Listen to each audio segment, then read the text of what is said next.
Hello guys, today we're gonna be fixing the LG G3. This phone has an issue with the touchscreen, but I'm suspecting that it could be because the touchscreen is the screen is like loose, because when I push it down, the touchscreen seems to work better. So what I'm gonna try to do is unglue and then reglue the touchscreen back. First of all, we're gonna have to disassemble it. To be fair, I've never disassembled an LG G3 before, so I'm gonna see how it's gonna go.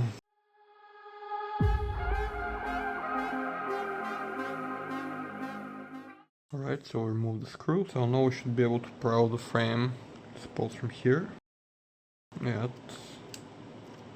seems about right. Okay, that was very easy. Don't see anything wrong here on the inside, which is good. I think I'm gonna remove the main board because it's not gonna be hard to do so by first unplugging these flex cables here.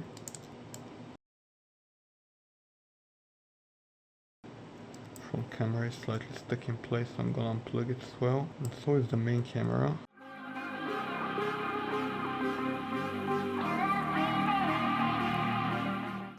See, there's some adhesive here. Yeah, the main camera is stuck in place, I won't touch it for now. And that's a replacement screen. A very old replacement screen. That's probably the year and month, so that's 2015. I'm gonna have to heat up the screen now. Alright, I thought it's gonna be easier to do this on the heating mat itself. So the screen is heating up, slowly but surely. So that's the screen flex cable, and that's the 3.5 jack. Seems to be in the way, so I think I'm gonna remove the 3.5 jack first.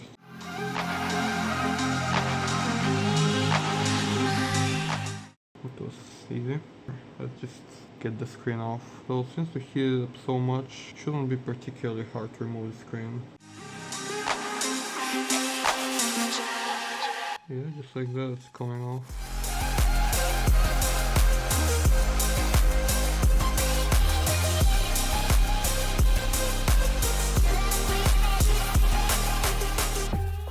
It's important to be patient with this and just keep the screen hot, because if you're not patient and it gets a bit colder and you pull it off, you're gonna break it. So we're gonna take our time here. It's almost done anyway.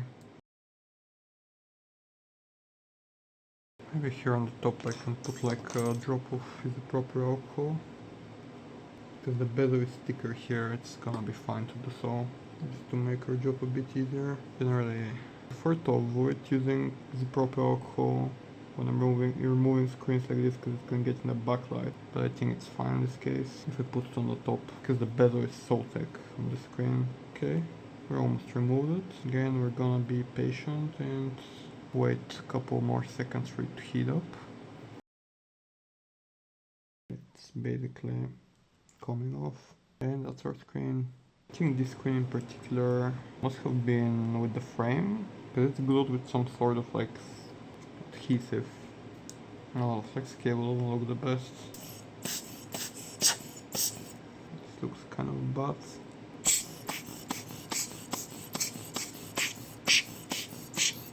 Basically now I have to peel off the old adhesive, because if I glue it on top of it, it's gonna be bad. Thankfully it's coming off incredibly easily.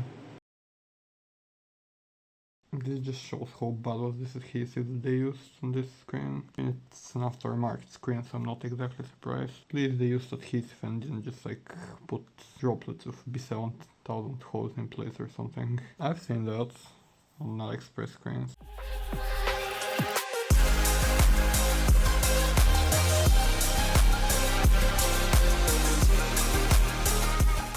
I'm slightly bent here, so I'm just trying to straighten this part. Alright, that's fine now. Other than that, frame has some damage here. Pretty bad. I think I'm gonna put some glue here and it's gonna be fine. There's also a crack here, but this part here is thick, so it's not an issue. Just this part is bothering me a bit. There's a hole here, it's maybe a little bit of a weak spot. What we're gonna do right now is clean up this part of the frame and the screen.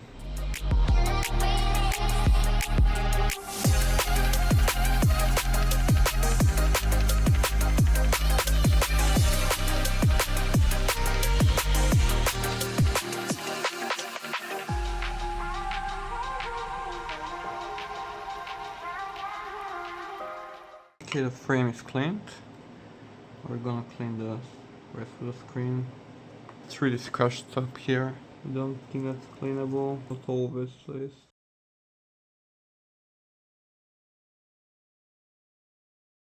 Generally speaking, I can chip off the paint screen by doing this, but it's not really a concern in this case. Because this is an LG G3, so who cares? As long as it works in the end, that would be ideal. Just trying to clean all of the dirt that's stuck here and causing like uniformities in the screen area. On the sides I'm gonna keep it cool, not go all that hard. Almost done.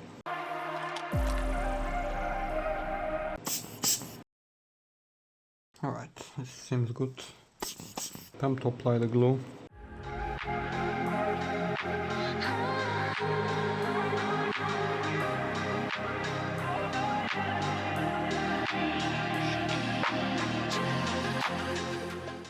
I think we're done with the glue. I'm just gonna clean some of the excess that got inside. Alright, I'm gluing it in. Yeah, they didn't peel all the plastic. It's supposed to hold the flex cables. I just did that. I'm gonna start from the bottom because that's where the flex cables are.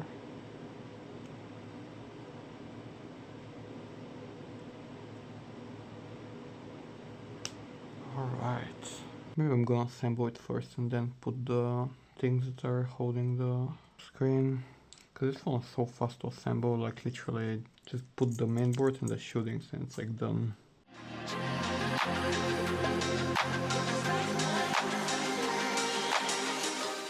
Right. We're just gonna put the shootings and we're done. It's that simple. It's such an easy phone to assemble into this symbol. Very, very easy to service. It's kind of refreshing compared to today's phones.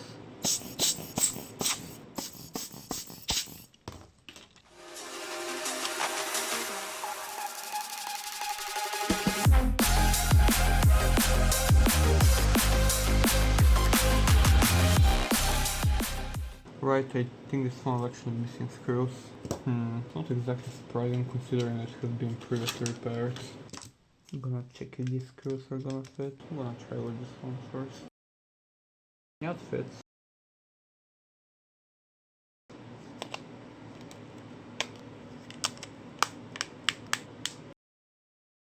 Alright, we haven't killed the screen. To be fair, it came off pretty clean, so I didn't expect it to be dead after this. Now the touchscreen is alive, so that's gonna be very cool.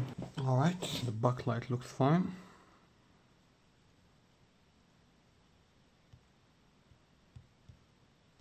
Okay, it seems to have like a bit of a dead zone here. Not actually sure.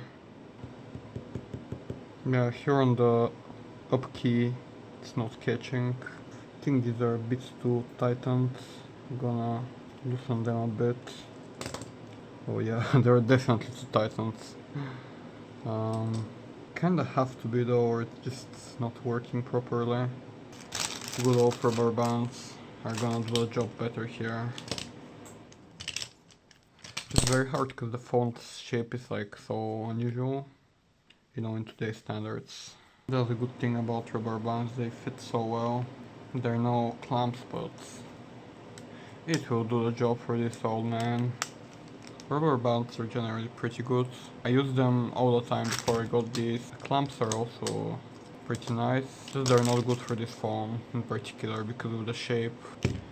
So I'm gonna be back after 24 to 48 hours here and we're gonna see how it is without any rubber bands. Alright, we're done with the repairs in the LG. It has a small dead zone here. I have enabled developer options and that thing which shows your touches, and this here is the dead zone. It's fine. Even the keyboard letters still catch. All of the letters catch despite the dead zone, which is pretty nice. Everywhere else the touchscreen works fine. It doesn't freak out anymore unless I push it here in the bottom. I think if I push it, it just does that. So I'm just not gonna do that. And it's basically fine. It's good for normal usage. Very cool phone for the money I paid. I think if we include the shipping price, because I got this and the Poco F1 together, it's like €4 or something. For a LG 3 top spec model, 3 GB RAM, 32 GB storage. I'm gonna be installing Android 11 Lineage OS on it most likely. So I hope you enjoyed the video. You can watch the previous 2 videos if you haven't, where I fixed the TCL and the Alcatel and where I unbox and test all the phones from the lots. Thank you for watching and have a nice day. Bye.